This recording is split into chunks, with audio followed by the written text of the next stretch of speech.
ఈ తారకం ఇంకా ఏం పూజన చేస్తుంటే సకల దోషాలను కడిగేస్తుంది అని వేదం చెప్తాను.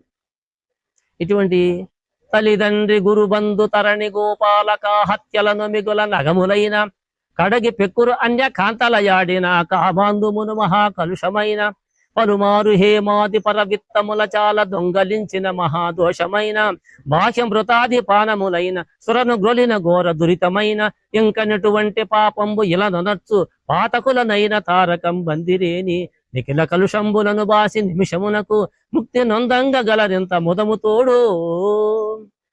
అంటే తల్లిని చంపింది, తండ్రిని చంపింది, గురువు చంపింది, బంధువులు చంపింది, తరుణి అంటే ఒక స్త్రీని చంపింది, గోవును ఎటువంటి నగం అంటే కొండ చేసింది. ఈ పాపం అంతా కదా ఆ తారకాన్ని ఎవడైతే అభ్యసిస్తున్నాడో ఆ పరిహారం అవుతుంది. మరి ఇన్ని పాపాలు ఒక్క నిమిషం లేకపోతుందని చెప్తున్నాడు, ఇది నిజమైన అని కొంతమందికి అనుమానం కలగవచ్చు. దానికి ఒక ఉపమానం ఎలా అంటే, మన భూమి ఉంది, ఒక 5-6 సంవత్సరాలు పొలం పెట్టుకొని వదిలేసాం, అప్పుడు దాంట్లో కంప చెట్లు విపరీతంగా పెరిగిపోతాయి. ఒకరోజు చూసి చెడిపోతాని భూమిని మళ్ళా ఒక జేబీసీ బతికొచ్చి ఈ విధంగా పెరిగి కోలు కొంచెం అగ్గిపెడి ఎంత క్షణకాలంగా అగ్గిపొలకి అయిపోయేదానికి మళ్ళా కంప ఉంటుందా? తద్విధంగానే తారకం చేత సకల పాపాలు సకల అరిష్టములు హరించిపోతాయని వేదం వచిస్తాం. నిఖిల కలుష అంటే A to Z ఈ ప్రపంచంలో అన్ని పాపం చేసి ఉన్నీలే అయినా కూడా ఈ తారకం అభ్యసించే వాళ్లకు సర్వ పాపాలు హరించిపోతాయి, కలిపోతాయి చెప్తారు.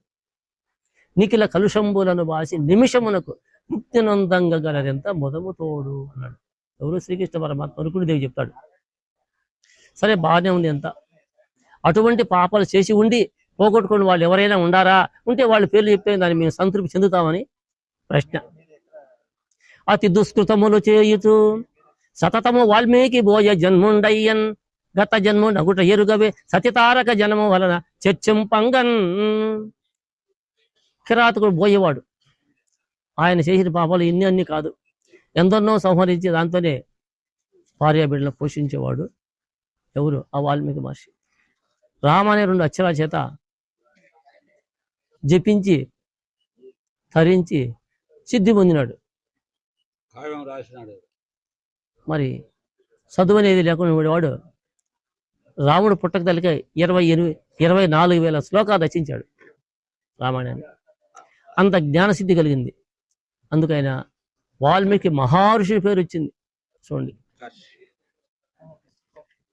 అటువంటి వాళ్ళే అయినప్పుడు మనం ఎందుకు కాకూడదు? అయితే మనం దాని మీద మనసు పెట్టలేదు, బద్ధకం